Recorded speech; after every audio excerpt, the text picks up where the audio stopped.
5ನೇ ತರಗತಿಯ ಕನ್ನಡ ತರಗತಿಗೆ ಸ್ವಾಗತ.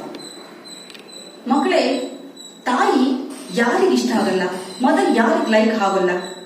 ತಾಯಿ ಎಲ್ಲರನ್ನೂ ಪ್ರೀತಿಸ್ತಾಳೆ, ಹಾಗೆ ಎಲ್ಲರಿಗೂ ಇಷ್ಟ ಆಗ್ತಾಳೆ. ಯಾಕೆ ಎಲ್ಲರಿಗೂ ಇಷ್ಟ ಆಗ್ತಾಳೆ ಅಂದ್ರೆ, ತಾಯಿ ಪ್ರತಿಯೊಬ್ಬನ್ನು ಕೂಡ ತುಂಬಾ ಪ್ರೀತಿಯಿಂದ ಕಾಳಜಿಯಿಂದ ನೋಡ್ಕೋತಾಳೆ. ಅಂದ್ರೆ she love and care with everyone. No? ಹಾಗೆ ತಾಯಿ ತನ್ನ ಮಗುವನ್ನ ಯಾವುದೇ ಒಂದು ಚಿಕ್ಕ ಮಕ್ಕಳಾಗಿರ್ಲಿ ದೊಡ್ಡವರೇ ಆಗಿರ್ಲಿ ಎಲ್ಲರನ್ನೂ ತುಂಬಾ ಪ್ರೀತಿಯಿಂದ ಸಾಕಿ ಬೆಳೆಸ್ತಾಳೆ.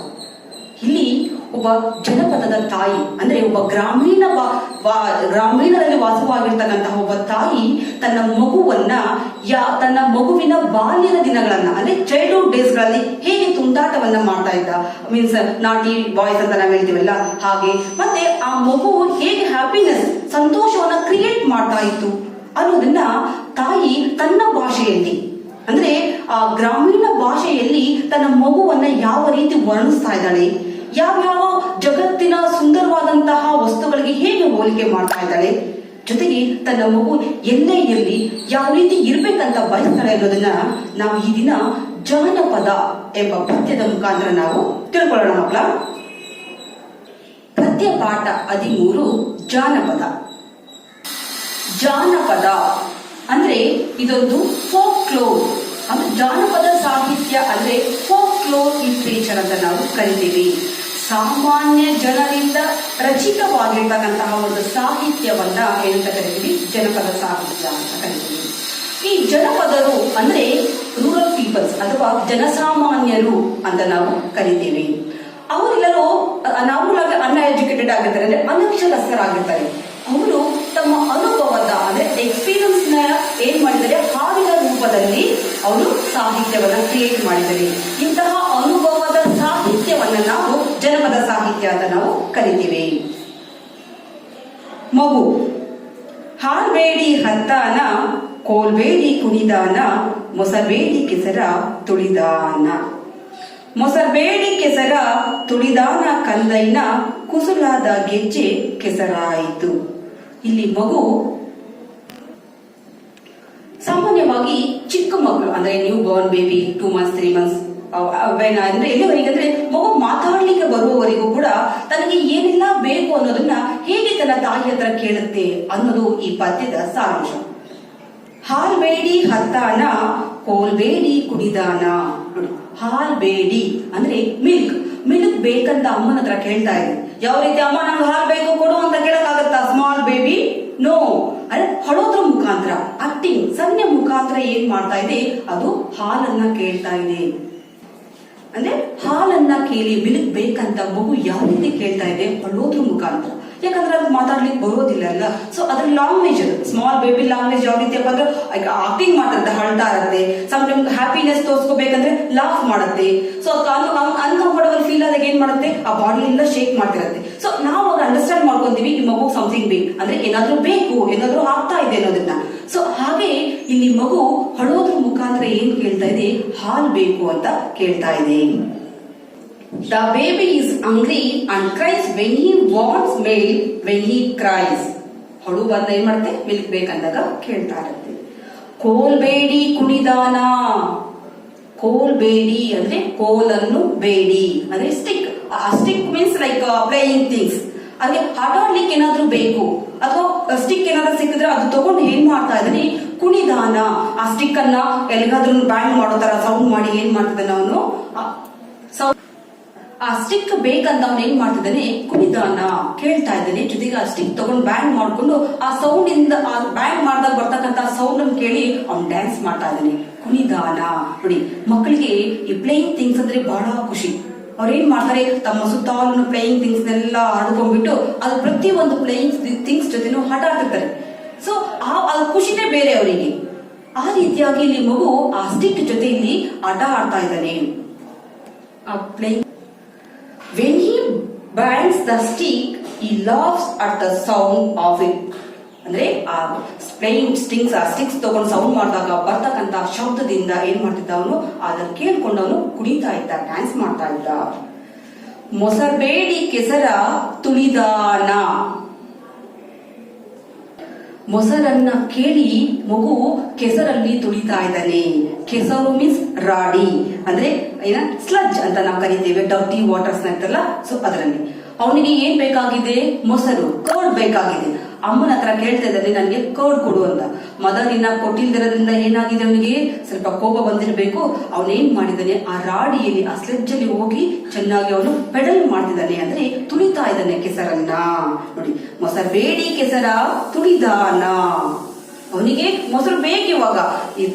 ಕೇಳಿದ ತಕ್ಷಣ ಅವ್ನಿಗೆ ಕೊಟ್ಟಿಲ್ಲ ಅಂದ್ರೆ ಅವ್ನು ಏನ್ ಮಾಡ್ತಾರೆ, ಮಕ್ಳಿಗೆ ಅವ್ರು ಏನಾದ್ರು ಥಿಂಗ್ಸ್ ಕೇಳಿದ ತಕ್ಷಣ ನಾವು ಕೊಟ್ಟಿಲ್ಲ ಅಂದ್ರೆ ಅವ್ರು ಏನ್ ಬೇಕಾದ್ರೂ ಮಾಡ್ತಾರೆ. Suppose throwing stick, throwing the playing things, whatever is there in near the children. Okay, so ಅವಾಗ ಏನ್ ಮಾಡ್ತಾನೆ ಅವನು, ಎಲ್ಲಾನು ಥ್ರೋ ಮಾಡ್ತಾ ಇದ್ದಾನೆ. ಸೊ ಅಂತ ಟೈಮಲ್ಲಿ ನೋಡಿ ಏನ್ ಮಾಡ್ತಾನೆ, ಕಂದಯ್ಯನ ಕುಸಲಾದ ಗೆಜ್ಜೆ ಕೆಸರಾಯಿತು. ಮಕ್ಕಳಿಗೆ ಇಷ್ಟವಾಗಿರ್ತಕ್ಕಂಥ ಯಾವುದೇ ವಸ್ತು ಅಥವಾ ಅವ್ರು ಏನ್ ಕೇಳಿದ್ರು ನಾವು ತಕ್ಷಣ ಕೊಡ್ಬೇಕು, ಇಲ್ಲಾಂದ್ರೆ ಅವ್ರಿಗೆ ಏನ್ ಬೇಕಾದ್ರೂ ಅವನು ಕೆಲಸವನ್ನ ಮಾಡ್ತಾರೆ ಅಂತ. ಸೊ ಆ ಮಟ್ಟಲ್ಲಿ ಹೋಗಿ ಆಟ ಆಡೋದ್ರಿಂದ ಏನಾಗಿದೆ, ಅವನಿಗೆ ಕಾಲೆಲ್ಲ ಕೆಸರಾಗಿದೆ. ನೋಡಿ, ಕುಸಲಾದ ಗೆಜ್ಜೆ ಕೆಸರಾಯಿತು. ಕೆಸರು ಮೀನ್ಸ್ ರಾಡಿ ಅಥವಾ ಸ್ಲಡ್ಜ್ ಅಂತ ಕರಿತೀವಲ್ಲ. ಕುಸಲಾದ ಗೆಜ್ಜೆ, ಕುಸಲಾದ ಅಂದ್ರೆ ಕಾಲ್ ಗೆಜ್ಜೆ, ಚೈನ್ ಅಂತ ನಾವು ಕರಿತೀವಲ್ಲ. ಸೊ ಅದೇನಾಗಿದೆ, ಆ ಚೈನ್ ಎಲ್ಲ ಅವ್ರಿಗೆ ಮಡ್ ಆಗಿದೆ, ಮಣ್ಣೆಲ್ಲ ಮೆತ್ಕೊಂಡಿದೆ. ಯಾಕಂದ್ರೆ ತುಂಬಾ ಡಿಸೈನ್ ಇರ್ತಕ್ಕಂತಹ ಅಂದ್ರೆ ಗೆಜ್ಜೆ ಅಂದ್ರೆ ಆಂಕ್ಲೆಟ್ಸ್ ಅಂತ ನಾವು ಕರಿತೇವೆ. ಕುಶಲಾದ ಅಂದ್ರೆ ಚಿತ್ತಾರ, ಡಿಫ್ರೆಂಟ್ ಡಿಸೈನ್ಸ್ ಇರ್ತಕ್ಕಂಥದ್ದು, ಆರ್ಟ್ ವರ್ಕ್ ಇರ್ತಕ್ಕಂತಹ ಆ ಆಂಕ್ಲೆಟ್ ನ ಅವನು ಹಾಕೊಂಡಿದ್ದಾನೆ. ಆ ಮಣ್ಣಲ್ಲಿ ಆಟ ಆಡಿದ್ರಿಂದ ಏನಾಗಿದೆ, ಅವನಿಗೆ ಎಲ್ಲ ಕೆಸರೆಲ್ಲ ಅವನ ಕಾಲಿಗೆ ಮೆತ್ಕೊಂಡಿದೆ. ನೋಡಿ, butter curd is a favorable food for children, so they rush to get it and toys mud at the feet. ಅಂದ್ರೆ ಆ ಮಣ್ಣಿನಲ್ಲಿ ಆಟ ಆಡಿ ಅವ್ರ ಕಾಲೆಲ್ಲ ಕೆಸರಾಗಿದೆ. ನೋಡಿ ಮಕ್ಕಳ ಪಿಕ್ಚರ್, ಎಷ್ಟು ಜನ ಮಕ್ಕಳು ಮಣ್ಣಲ್ಲಿ ಆಟ ಆಡ್ಕೊಂಡು ಮೈಗ ಎಲ್ಲ ಫುಲ್ ಕೆಸರನ್ನ ಮೆತ್ಕೊಂಡಿದ್ದಾರಲ್ಲ. ಬಹುಶಃ ನಿಮ್ಗೂ ರಿಮೆಂಬರ್ ಆಗ್ತಿರ್ಬಹುದು, ಆ ಟೈಮ್ನಲ್ಲಿ ನೀವು ಕೂಡ ಹೀಗೆಲ್ಲ ಆಟ ಮಾಡಿರ್ತೀರಾ ಅಂತ, ಹೌದಲ್ಲ? ಚಂದ, ಹಾವಿನ ಎಡೆ ಚಂದ, ಮಾವಿನ ಮಿಡಿ ಚಂದ, ಹಾರಾಡಿ ಬರುವ ಗಿಳಿ ಚಂದ. ಹಾರಾಡಿ ಬರುವ ಗಿಳಿ ಚಂದ ಕಂದಯ್ಯ, ನೀ ಚಂದ ನಮ್ಮ ಮನೆಗೆಲ್ಲ. ನೋಡಿ, ಚಂದ ಮೀನ್ಸ್ ಬ್ಯೂಟಿ ಅಂತ. ಇಲ್ಲಿ ತಾಯಿ ತನ್ನ ಮಗನ ಬ್ಯೂಟಿಯನ್ನ ಯಾವ್ಯಾವ ಥಿಂಗ್ಸ್ ಗಳಿಗೆ ಕಂಪೇರ್ ಮಾಡ್ತಾ ಇದ್ದಾಳೆ ಅಂತ. ಯಾಕಂದ್ರೆ ಇಡೀ ಜಗತ್ತೇ, ಇಡೀ ವರ್ಲ್ಡ್ ಒಂಥರ ಡಿಫ್ರೆಂಟ್ ಬ್ಯೂಟಿಫುಲ್ ಆಗಿರುತ್ತೆ. ನೇಚರ್ ಬ್ಯೂಟಿಫುಲ್ ಗೆ ನಾವು ಯಾರನ್ನು ಕಂಪೇರ್ ಮಾಡ್ಲಿಕ್ಕೆ ಆಗೋದಿಲ್ಲ. ಆದ್ರೆ ತಾಯಿಗೆ ಆ ಪ್ರಕೃತಿಯ ಸೌಂದರ್ಯನೇ ತನ್ನ ಮಗನ ಸೌಂದರ್ಯದ ಮೇಲೆ ಏನೇನು ಅಲ್ಲ ಅನ್ನೋ ಫೀಲಿಂಗ್ಸ್ ಇದೆ ತಾಯಿಗೆ. ತನ್ನ ಮಗನೇ ತುಂಬಾ ಬ್ಯೂಟಿಫುಲ್ ಆಗಿರೋದು, ಇನ್ ಜಗತ್ನಲ್ಲಿ ಯಾವುದೇ ಬ್ಯೂಟಿಫುಲ್ ಆಗಿರ್ತಕ್ಕಂಥ ಥಿಂಗ್ಸ್ ಅನ್ನ ಅವ್ನ ಮುಂದೆ ಕಂಪೇರ್ ಮಾಡ್ಲಿಕ್ಕೂ ಸಾಧ್ಯ ಇಲ್ಲ ಅನ್ನುವಂತನ ತನ್ನ ತಾಯಿ, ಒಬ್ಬ ತಾಯಿ ಹೇಗೆ ಅಲ್ಲಿ ವರ್ಣನೆ ಮಾಡ್ತಾ ಇದ್ದಾಳೆ, ಹೋಲಿಕೆ ಮಾಡ್ತಾ ಇದ್ದಾಳೆ ಅಂದ್ರೆ ಕಂಪೇರ್ ಮಾಡ್ತಾ ಇದ್ದಾಳೆ ಅನ್ನೋದನ್ನ ಈ ಸ್ಟ್ಯಾಂಜದಲ್ಲಿ ನೋಡೋಣ. ಹಾವಿನ ಎಡೆ ಚಂದ. ಹಾವು ಮೀನ್ಸ್ ಸ್ನೇಕ್, ಸ್ನೇಕ್. ಎಡೆ ಮೀನ್ಸ್ ಹುಡ್ ಅಂತ ಕರೀತೀವಿ, ಸ್ನೇಕ್ ಹುಡ್ ಅಂತ ನಾವು ಕರಿತೀವಲ್ಲ. ಸೊ ಆ ಸ್ನೇಕ್ ಹುಡ್ ಇರುತ್ತಲ್ಲ, ಅಂದ್ರೆ ಹೆಡೆ ಮೀನ್ಸ್ ಹುಡಿ, ಹುಡ್ ಅಂತ ಕರೀತೀವಿ, ಸ್ನೇಕ್ ಹುಡ್ ಅಂತ. ಸೊ ಆ ಹೆಡೆನ ಹಾವು ಈ ಕಡೆ ಆ ಕಡೆ ಸಾಫ್ಟ್ ಆಗಿ ಕೂತ್ಕೊಂಡು, ಸೈಲೆಂಟ್ ಆಗಿ ಕೂತ್ಕೊಂಡು ಅದ ಹೆಡೆನ ಈ ಕಡೆ ಹಾಡಿಸ್ತಾ ಇದ್ದಾಗ ಅವ್ರು ನೋಡ್ಲಿಕ್ಕೆ ತುಂಬಾ ಸುಂದರವಾಗಿ ಬ್ಯೂಟಿಫುಲ್ ಆಗಿ ಕಾಣಿಸುತ್ತಂತೆ. ನೋಡಿ, the snake looks great when you dies. ಮಾವಿನ ಮಿಡಿ ಚಂದ. ಮಾವಿನ ಮಿಡಿ means like small mango is there, no children? The small mangoes is there, no? We prepare pickle. Okay, we called ಮಾವಿನ ಮಿಡಿ ಅಂತ. ಸೊ ಆ ಮಾವಿನ ಮಿಡಿ ಏನಾಗಿರುತ್ತೆ, ಆ ಪಿಕ್ಕಲ್ ನಾವು ಮಾಡೋದ್ರಿಂದ ತುಂಬಾ ಟೇಸ್ಟಿ ಆಗಿರುತ್ತೆ. ಯಾವ ರೀತಿಯಪ್ಪ ಅಂದ್ರೆ ಚೆನ್ನಾಗಿರುತ್ತೆ ಟೇಸ್ಟ್ ಅದನ್ನ. ಸೊ ಆ ಟೇಸ್ಟ್ಗೆ ತಾಯಿ ತನ್ನ ಮಗುವನ್ನ ಕಂಪೇರ್ ಮಾಡ್ಕೊತಾ ಇದ್ದಾರೆ. ನೋಡಿ, ಮಾವಿನ ಮಿಡಿ ಚಂದ.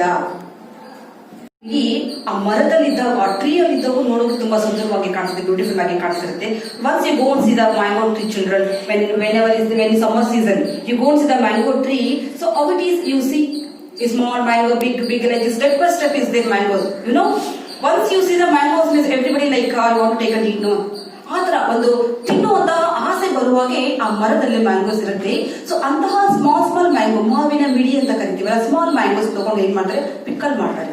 ಜೊತೆಗೆ ಆ ಮಾವಿನ ಕಾಯಿಗಳು ಮರದಲ್ಲೇ ಇದ್ದಾಗ ನೋಡ್ಲಿಕ್ಕೆ ತುಂಬಾ ಬ್ಯೂಟಿಫುಲ್ ಆಗಿ ಕಾಣಿಸುತ್ತೆ. ಆ ಒಂದು ಪ್ರಕೃತಿ ತತ್ವವಾಗಿ, ನೇಚರ್ ಗಿಫ್ಟ್ ಆಗಿ ಬಂದಿರತಕ್ಕಂತ ಆ ಒಂದು ಮರದಲ್ಲಿರ್ತಕ್ಕಂಥ ಮಾವಿನ ಕಾಯಿಗಳಿಗೆ ಆ ತಾಯಿ ತನ್ನ ಮಗುವನ್ನ ಕಂಪೇರ್ ಮಾಡ್ತಿದ್ದಾರೆ, ಆ ಬ್ಯೂಟಿಗೆ ಕಂಪೇರ್ ಮಾಡ್ತಾ ಇದ್ದಾರೆ. ನೋಡಿ, the mango midi or a small mango is delicious enough to snack the mouth and look for it in the tree. ಅಂದ್ರೆ ಆ ಮಾವಿನ ಮರವನ್ನ ನೋಡ್ಲಿಕ್ಕೆ ತುಂಬಾ ಸುಂದರವಾಗಿದೆ, ಬ್ಯೂಟಿಫುಲ್ ಆಗಿದೆ ಅಂತ ಹೇಳ್ತಾರೆ. ಹಾರಾಡಿ ಬರುವ ಗಿಳಿ ಚಂದ, ಹಾರಾಡಿ ಬರುವ ಗಿಳಿ ಚಂದ. ಹಾರಾಡಿ ಮೀನ್ಸ್ ಫ್ಲೈಯಿಂಗ್, ಅಲ್ಲಿ ಗಿಳಿ ಮೀನ್ಸ್ ಪ್ಯಾರೆಟ್. ಅಂದ್ರೆ ಫಸ್ಟ್ ಆಫ್ ಆಲ್ ಆ ಪ್ಯಾರೆಟ್ ನೋಡಿದ್ರಲ್ಲಿ ತುಂಬಾ ಬ್ಯೂಟಿಫುಲ್ ಆಗಿದೆ. ಸೊ ಅದು ನೋಡಿದ ತಕ್ಷಣ ಎಂತವ್ರಿಗೂ ಲೈಕ್ ಆಗುತ್ತೆ, ಓ ವಾಟ್ ಎ ಬ್ಯೂಟಿಫುಲ್ ಬರ್ಡ್ ಅಂತ. ಸೊ ಹಾಗೆ ಆ ಪ್ಯಾರೆಟ್ ಅಥವಾ ಗಿಳಿ ಹಾರಾಡ್ಕೊ ಬರ್ಬೇಕಾದ್ರೆ ನೋಡ್ಲಿಕ್ಕೆ ತುಂಬಾ ಬ್ಯೂಟಿಫುಲ್ ಆಗಿ ಕಾಣಿಸುತ್ತಂತೆ. ಸೊ ಅದಕ್ಕೆ ಆ ಹಾರಾಡುವಂತ ಫ್ಲೈ ಮಾಡ್ತಕ್ಕಂತ ಪ್ಯಾರೆಟ್ಗೆ ತಾಯಿ ತನ್ನ ಮಗುವನ್ನ ಕಂಪೇರ್ ಮಾಡ್ತಾ ಇದ್ದಾರೆ. The parrot looks beautiful with it colour. ಅದು ಕಲರ್ಸ್ ಅಂದ್ರೆ ಯಾವ which colour is there children? Parrot green and red colour is there, no? So looking beautiful, no? But the child laughing. ಆ children ಏನ್ ಮಾಡ್ತಾರೆ? Children ಅಂದ್ರೆ ಮಗುವನ್ನ ತಾಯಿ ಆ ಗಿಳಿಗೆ ಕಂಪೇರ್ ಮಾಡಿ ಹೇಳ್ತಾರೆ, ಕಂದಯ್ಯ ನೀ ಚಂದ ನಮ್ಮ ಮನೆಗೆಲ್ಲ. ಅಂದ್ರೆ ಈ ಒಂದು ಮಗು, ಯಾವುದೇ ಒಂದು ಮಗು ಮನೆಯಲ್ಲಿ ಇದ್ದಾಗ ಆ ಮನೆಯಲ್ಲಿ ತುಂಬಾ ಸಂತೋಷ ಏನಾಗಿರುತ್ತೆ, ಕುಕ್ಕುತ್ತಾ ಇರುತ್ತೆ. ಸಂತೋಷ ಯಾವಾಗ ಹ್ಯಾಪಿನೆಸ್ ಅನ್ನೋದು ಇರುತ್ತೆ. ಯಾಕಂದ್ರೆ ಆ ಮಕ್ಕಳ ತೊದಲು ನುಡಿಗಳು ಅಂದ್ರೆ ಡಿಫ್ರೆಂಟ್ ಆಗಿ ಮಾತಾಡುವಂತ ಸ್ಟೈಲು, ಅವ್ರ ಮಗು ನಗೋದು, ಅವರ ಮೂಮೆಂಟ್ಸ್ ಗಳು ಎಲ್ಲವನ್ನ ನೋಡಿದಂತಹ ಪ್ರತಿಯೊಬ್ಬರಿಗೂ ಕೂಡ ಏನೇ ಸ್ಟ್ರೆಸ್ ಇರ್ಲಿ, ಏನೇ ಫೀಲಿಂಗ್ಸ್ ಇರ್ಲಿ, ಬಟ್ ಆ ಮಗುವನ್ನ ನೋಡಿದ ತಕ್ಷಣ ಏನಾಗುತ್ತೆ, ಅವ್ರಲ್ಲೊಂದು ಹ್ಯಾಪಿನೆಸ್ ಅನ್ನೋದು ಕ್ರಿಯೇಟ್ ಆಗುತ್ತೆ. ಹಿಂದೆ ಒಂದು ಮಾತಿತ್ತು, ಮನೆಗೊಂದು ಮಗು ಇರಲಿ ಅಂತ. ಅದೇ ಪ್ರತಿಯೊಬ್ಬರ ಮನೆಯಲ್ಲೂ ಕೂಡ ಒಂದು ಮಗು ಇರಲೇಬೇಕು. ಸಂತೋಷ ಅನ್ನೋದು ಆ ಮಗು ಇದ್ದಾಗಲೇ ಕ್ರಿಯೇಟ್ ಆಗೋದು ಅನ್ನೋದು ನಮ್ಮ ಒಂದು ಜನಪದರ ಭಾವ, ಅಂದ್ರೆ ಅವರ ಒಂದು ಆಶಯ ಕೂಡ ಆಗಿತ್ತು. ಹರಕೆ, ಬ್ಲೆಸ್ಸಿಂಗ್ ಅಂತ. ತಾಯಿ ತನ್ನ ಮಗುವಿಗೆ ಎಲ್ಲರಿಗೂ ಕೂಡ ಆ ಬ್ಲೆಸ್ಸಿಂಗ್ ಅನ್ನ ಮಾಡ್ತಿರ್ತಾಳೆ. ಯಾವ ತರ ಬ್ಲೆಸ್ ಮಾಡ್ತಾಳೆ ಅನ್ನೋದನ್ನ ಈ ಸ್ಟೈಲ್ನಲ್ಲಿ ನೋಡೋಣ. Mother always wishes her child prosperity. One example for this is the folk song has been there. ಆ ಮದರ್ ಬ್ಲೆಸ್ ಮಾಡ್ತಕ್ಕಂತಹ ಒಂದು ಸಾಂಗ್ ಇಲ್ಲಿದೆ. ಎಲ್ಲಾದರೂ ಇರಲವ್ವ ಹುಲ್ಲಾಗಿ ಬೆಳೆಯಾಲಿ, ನೆಲ್ಲಿ ಬಡ್ಯಾಗಿ ಚಿಗಿಯಾಲಿ ನನ್ನ ಕಂದ. ನೆಲ್ಲಿ ಬಡ್ಯಾಗಿ ಚಿಗಿಯಾಲಿ ನನ್ನ ಕಂದ, ಜಯವಂತನಾಗಿ ಬೆಳೆಯಾಲಿ. ಪ್ರತಿಯೊಬ್ಬ ತಾಯಿ ಕೂಡ ತನ್ನ ಮಗು ಎಲ್ಲಾದ್ರೂ ಇರಲಿ, even Bangalore, Delhi, out of the country ಎಲ್ಲಾದ್ರೂ ಇರಲಿ, ಬಟ್ ತನ್ನ ಮಗ ಯಾವಾಗ್ಲೂ ಖುಷಿಯಾಗಿರ್ಬೇಕು, ಚೆನ್ನಾಗಿರ್ಬೇಕು, ಹ್ಯಾಪಿ ಆಗಿರ್ಬೇಕು ಅಂತ ಹೇಳಿ ಆಕೆ ಮನಸಾರೆ ಆರೈಕೆಯನ್ನ ಮಾಡ್ತಾಳೆ. ಎಲ್ಲಾದರೂ ಇರಲವ್ವ ಹುಲ್ಲಾಗಿ ಬೆಳೆಯಾಲಿ. ನೋಡಿ ಎಷ್ಟೊಂದ್ ತರ ಪ್ಲಾಂಟ್ಸ್ ಎಲ್ಲ ಇದೆ ಮಕ್ಕಳ, ಹೌದಲ್ಲ? ಡಿಫ್ರೆಂಟ್ ಟ್ರೀಗಳಿದೆ, ಹ್ಯಾಂಡಲ್ವುಡ್ ಟ್ರೀಗಳು, ಎಂತ ಒಳ್ಳೊಳ್ಳೆ ಮರಗಳಿದ್ದಾವೆ. ಆದ್ರೆ ಆಕೆ ತಾಯಿ ಬಯಸೋದು ಗ್ರಾಸ್, ಹುಲ್ಲು ಮೀನ್ಸ್ ಗ್ರಾಸ್ ಆಗಿ ನನ್ನ ಮಗ ಬೆಳಿಬೇಕಂತ ಹೇಳ್ತಾರೆ. ನಮ್ಗೆ ತುಂಬಾ ಏನ್ ಗ್ರಾಸ್ ಅಂತ ನಾವು ಅನ್ಕೊಂತೀವಿ. ಯಾಕೆ ಆ ರೀತಿ ಕಂಪೇರ್ ಮಾಡಿದಾಳೆ ಅಂದ್ರೆ ನೋಡಿ, ಆಕೆನೆ ಹೇಳ್ತಾಳೆ ಹುಲ್ಲಾಗಿ ಬೆಳೆಯಾలి ಅಂದ್ರೆ ಇಲ್ಲಿ ಹುಲ್ಲು ಅಂದ್ರೆ ಗ್ರಾಸ್ ಅಂದ್ರೆ ಯಾವುದೇ ವಿಂಡ್ ಬರ್ಲಿ, ಗಾಳಿ ಬರ್ಲಿ, ಮಳೆ ಬರ್ಲಿ, ಆ ತನ್ನ ಪಾಡಿ ತಂದಿರುತ್ತೆ. ಎಷ್ಟೇ ಜೋರ್ ಬರ್ಲಿ ಮರ ಮುರಿದು ಬಿದ್ದೋಗುತ್ತೆ, ಹೌದಲ್ಲ? ದೊಡ್ಡ ಎಂತ ಸ್ಟ್ರಾಂಗ್ ಆಗಿ ಇದೀವಿ ಅಂತ ತೋರ್ಸ್ಕೊತಕ್ಕಂತ ದೊಡ್ಡ ಟ್ರೀ ಎಲ್ಲ ಕಟ್ ಹಾಕಿ ಬಿದ್ದೋಗ್ಬಿಡುತ್ತೆ, ಮಳೆ ಬಂದ್ರೆ, ರೈನ್ ಬಂದ್ರೆ, ವಿಂಡ್ ಬಂದ್ರೆ. ಆದ್ರೆ ಗ್ರಾಸ್ ಹಾಗೇ ಇರುತ್ತೆ, ಅದೇನ್ ತಲೆನೇ ಕೆಡಿಸ್ಕೊಳ್ಳೋದು. ಇನ್ ಎಷ್ಟಾದ್ರೂ ಮಳೆ ಬಾ, ಎಷ್ಟು ಜೋರಾದ್ರೂ ಗಾಳಿ ಬೀಸಿ, ತನ್ನ ಪಾಡಿ ತನ್ನ ಕಂಫರ್ಟಬಲ್ ಆಗಿ ತನ್ನ ಪ್ಲೇಸ್ ಅಲ್ಲೇ ಇರುತ್ತೆ, ಮೂವ್ ಮಾಡೋದು. ಜಸ್ಟ್ ಆ ಕಡೆ ಈ ಕಡೆ ವಾಲಾಡುತ್ತೆ, ಹಾಗೇ ಸ್ಟೇಬಲ್ ಆಗಿರುತ್ತೆ. ಅಂದ್ರೆ ತನ್ನ ಮಗ ಕೂಡ ಎಷ್ಟೇ ಕಷ್ಟಗಳು ಬರಲಿ, ಎಷ್ಟೇ ಖುಷಿ ಬರಲಿ, ಹ್ಯಾಪಿನೆಸ್, ಸ್ಯಾಡ್ ಏನೇ ಇರಲಿ, ನನ್ನ ಮಗ ಹಾಗೇ ಸ್ಟೇಬಲ್ ಆಗಿ ಅದನ್ನೇನ್ ಮಾಡ್ಬೇಕು, ಎದುರಿಸ್ಕೊಂಡು ಹ್ಯಾಪಿಯಾಗಿ ಇರ್ಬೇಕಂತ ಆಕೆ ಆ ಹುಲ್ಲಿಗೆ ಕಂಪೇರ್ ಮಾಡಿದ್ದಾಳೆ, ಆ ಗ್ರಾಸ್ಗೆ ಕಂಪೇರ್ ಮಾಡಿದ್ದಾಳೆ. ನೆಲ್ಲಿ ಬಡ್ಯಾಗಿ ಚಿಗಿಯಾಲಿ ನನ್ನ ಕಂದ. ನೆಲ್ಲಿ ಬಡ್ಯಾಗಿ ಅಂದ್ರೆ ಈ ಮಕ್ಕಳ, ನೆಲ್ಲಿ ಮೀನ್ಸ್ ಆಮ್ಲ, ನೋ ಆಮ್ಲ ಅಂತ. ಅದನ್ನ ನಾವು ಗೂಸ್ ಬೆರಿ, ನೆಲ್ಲಿ ಮೀನ್ಸ್ ಗೂಸ್ ಬೆರಿ ಅಂತ. ಸೊ ಆ ಗೂಸ್ ಬೆರಿಗೆ ಆಕೆ ಹೋಲಿಕೆ ಮಾಡ್ತಾರೆ, ಆ ಹಣ್ಣಿಗಲ್ಲ, ಆ ಮರದ ಕಾಂಡಕ್ಕೆ ಆಕೆ ಕಂಪೇರ್ ಮಾಡ್ತಾರೆ. ನೆಲ್ಲಿ ಮೀನ್ಸ್ ಅಂಡರ್ಸ್ಟ್ಯಾಂಡ್, ಗೂಸ್ ಬೆರಿ, ಆಮ್ಲ ಅಂತ. ನೆಲ್ಲಿ ಬಡ್ಯಾಗಿ ಚಿಗಿರಾಲಿ ಅಂದ್ರೆ ಆಕೆ ನಾವೇನು ಆಮ್ಲ ಟ್ರೀ ಇದೆಯಲ್ಲ ಅದನ್ನ ನಾವು ಕಟ್ ಮಾಡಿದಾಗ ಏನಾಗುತ್ತೆ, ಮತ್ತೆ ಅದು ಹೊಸ ಪ್ಲಾಂಟ್ಸ್ ಅಂದ್ರೆ ಆ ಪಕ್ಕದಲ್ಲಿ ಇರ್ತಕ್ಕಂತಹ ಆ ಸ್ಥಳದಲ್ಲಿ ಏನಾಗುತ್ತೆ, ಮತ್ತೆ ಪ್ಲಾಂಟ್ಸ್ ಚಿಗುರುತ್ತೆ. ನಾವು ಎಷ್ಟನೇ ಕಟ್ ಮಾಡಿದ್ರು ಕೂಡ ಆ ರೂಟ್ ಬಂದಿದ್ರೆ ಸಾಕು, ಆ ಪ್ಲಾಂಟ್ಸ್ ಮತ್ತೆ ಚಿಗುರುತ್ತೆ. ಹಾಗೆ ತನ್ನ ಮಗ ಕೂಡ ಎಷ್ಟೇ ಪ್ರಾಬ್ಲಮ್ಸ್ ಇಂದ ಕೆಳಗಡೆ ಬಿದ್ರು, ಅಂದ್ರೆ ಎಷ್ಟೇ ಪ್ರಾಬ್ಲಮ್ಸ್ ಗಳು ಬಂದ್ರು ಕೂಡ ಅವನು ಮತ್ತೆ ಉತ್ಸಾಹದಿಂದ ತುಂಬಾ ಸ್ಪಿರಿಟ್ ಆಗಿ ಮೋಟಿವೇಶನ್ ತಗೊಂಡು ಏನ್ ಮಾಡ್ಬೇಕು, ಅವನು ಲೈಫ್ ಅಲ್ಲಿ ಮುಂದೆ ಬರ್ಬೇಕು ಅನ್ನೋ ಕಾರಣಕ್ಕೆ ಆ ಮರದ ಬುಡಕ್ಕೆ, ಇಲ್ಲಿ ಮರದ ಬಡ್ಡಿಯಾಗಿ ಅಂದ್ರೆ ಬುಡ, ಟ್ರಂಕ್ ಅಂತ ಹೇಳ್ತೀವಲ್ಲ ಅದು. ಸೊ ಆ ರೀತಿಯಾಗಿ ಬೆಳೆಯಾಗಿ ಅಂತ ತಾಯಿ ತನ್ನ ಮಗನಿಗೆ ಹರಿಸ್ತಾ ಇದ್ದಾರೆ, ಬ್ಲೆಸ್ ಮಾಡ್ತಾ ಇದ್ದಾರೆ. ಜಯವಂತನಾಗಿ ಬೆಳೆಯಾಲಿ. ಜಯವಂತ ಮೀನ್ಸ್ ಸಕ್ಸಸ್ಫುಲ್ ಆಗಿ. ಏನೇ ಸಮಸ್ಯೆ ಇರಲಿ, ಯಾವುದೇ ಕಂಡೀಷನ್ ಇರಲಿ, ತನ್ನ ಮಗ ಮಾತ್ರ ಏನ್ ಮಾಡಬೇಕು, ಸಕ್ಸಸ್ಫುಲ್ ಮ್ಯಾನ್ ಆಗಿರ್ಬೇಕು ಯಾವಾಗಲೂ ಅಂತ ಪ್ರತಿ ತಾಯಿಯು. Is one mother, all mother ಏನ್ ಮಾಡ್ತಾನೆ, ತನ್ನ ಮಕ್ಕಳಿಗೆ ಎಷ್ಟೇ ಇಲ್ಲಿ is one children, 2 children, okay, ಎಷ್ಟು ಮಕ್ಕಳು ಇದ್ರು ಕೂಡ ಇಡೀ ಜಗತ್ತಿಗೆ ತನ್ನ ಮಗ ಗ್ರೇಟ್ ಆಗಿರ್ಬೇಕಂತ ಪ್ರತಿ ತಾಯಿನೂ ಬಯಸ್ತಾಳೆ. ಜಗತ್ತಿನ ಪ್ರತಿ ತಾಯಿಯು ಕೂಡ ತನ್ನ ಮಗನೇ ಗ್ರೇಟ್ ಆಗಿರ್ಬೇಕು ಅಂತ ಆಕೆ ಬಯಸ್ತಾನೆ. ಇದು ಆಕೆ ಕನಸು, ಆಸೆ ಕೂಡ ಆಗಿರುತ್ತೆ. ಯಾಕೆಂದ್ರೆ ನಾನು ಕಷ್ಟಪಟ್ಟಿದ್ದೀನಿ, ನಾನು ತುಂಬಾ ಎಫರ್ಟ್ ಹಾಕಿದ್ದೀನಿ, ನಾನು ತುಂಬಾ ಕಂಡೀಷನ್ಸ್ ಗಳನ್ನ, ನಾನು ಕಷ್ಟದ ಪ್ರಾಬ್ಲಮ್ ಫೇಸ್ ಮಾಡಿದ್ದೀನಿ. ಆದ್ರೆ ತನ್ನ ಮಕ್ಳಿಗೆ ಆ ಕಷ್ಟ ಬರಬಾರ್ದು, ಆ ಪ್ರಾಬ್ಲಮ್ಸ್ ನ ಫೇಸ್ ಮಾಡಬಾರ್ದು ಅನ್ನೋದು ಪ್ರತಿ ತಾಯಿಯ ಕಾಳಜಿ ಕೂಡ ಆಗಿರುತ್ತೆ ಮಕ್ಕಳ. She hopes her son will grow up to be a bush of grass because the grass stays green with strong winds and rain, spreading the word that if our son wants to live, he will grow a gooseberry tree because the trunk of the gooseberry cut and germinate again is spreading the word that she will be victorious and glorious. ಇದು ತಾಯಿಯ ಒಂದು ಕನಸಾಗಿದೆ ಮಕ್ಕಳು. ನೋಡಿ, ನೀವು ನಿಮ್ಮ ಅಮ್ಮದನ್ನ today you go and ask to mother, okay, ನಾನು ಏನಾಗ್ಬೇಕಂತಿದ್ದೀನಿ, ನನ್ನ ಬಗ್ಗೆ ನಿಮ್ ಕನ್ಸನ್ ಏನಿದೆ ಅಂತ ಒಂದ್ಸರಿ ನಿಮ್ಮ ಅಮ್ಮನ ಬಗ್ಗೆ ಕೇಳಿ ನೋಡಿ ಮಕ್ಕಳು. ಹಾಗೆ ಎಷ್ಟೆಲ್ಲ ವಿಚಾರಗಳನ್ನ ಹೇಳ್ತಾರೆ. ನಿಜವಾಗ್ಲೂ ನಿಮ್ಗೆ ಸರ್ಪ್ರೈಸ್ ಆಗಿದೆ ಇದನ್ನು. ಯಾಕಂದ್ರೆ ನಿಜವಾಗ್ಲೂ ನಮ್ಮಮ್ಮ ನನ್ನ ಬಗ್ಗೆ ಇಷ್ಟೊಂದು ಆಸೆಗಳು ಇಟ್ಕೊಂಡಿದ್ದಾರ, ಡ್ರೀಮ್ಸ್ ಇದೆಯಾ ಅಂತ ಯಾವಾಗ್ಲೂ. ಸೊ ನಿಮ್ಮ ಅಮ್ಮನ ಡ್ರೀಮ್ಸ್ ನ ನೀವು ಯಾವಾಗ್ಲೂ ಅದನ್ನ ಸಕ್ಸಸ್ ಮಾಡಿ ಅಂತ ನಾನು ಈ ಪದ್ಯದ ಮುಖಾಂತರ ನಿಮ್ಗೆಲ್ಲ ಹೇಳ್ತೇನೆ ಮಕ್ಕಳ. ಈಗ ನಾನು ಈ ಪದ್ಯವನ್ನ ಹಾಡ್ತೇನೆ, ಸೊ ನೀವು ಕೂಡ ಹಾಗೆ ಪ್ರಾಕ್ಟೀಸ್ ಮಾಡಿ. ಹಾಲ್ಬೇಡಿ ಹತ್ತಾನ, ಕೋಲ್ಬೇಡಿ ಕುಣಿದಾನ, ಮೊಸಬೇಡಿ ಕೆಸರ ತುಳಿದಾನ, ಮೊಸಬೇಡಿ ಕೆಸರ ತುಳಿದಾನ ಕಂದೈನ, ಕುಸುಲಾದ ಗೆಜ್ಜೆ ಕೆಸರಾಯಿತು, ಕುಸುಲಾದ ಗೆಜ್ಜೆ ಕೆಸರಾಯಿತು. ಆವಿನ ಎಡೆ ಚಂದ, ಮಾವಿನ ಮಿಡಿ ಚಂದ, ಹಾರಾಡಿ ಬರುವ ಗಿಳಿ ಚಂದ, ಹಾರಾಡಿ ಬರುವ ಗಿಳಿ ಚಂದ ಕಂದಯ್ಯ, ನೀ ಚಂದ ನಮ್ಮ ಮನಿಗೆಲ್ಲ, ನೀ ಚಂದ ನಮ್ಮ ಮನಿಗೆಲ್ಲ.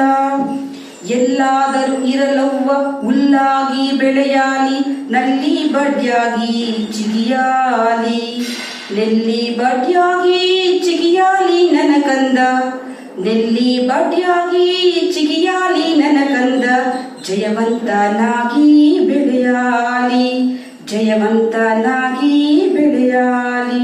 ಧನ್ಯವಾದ.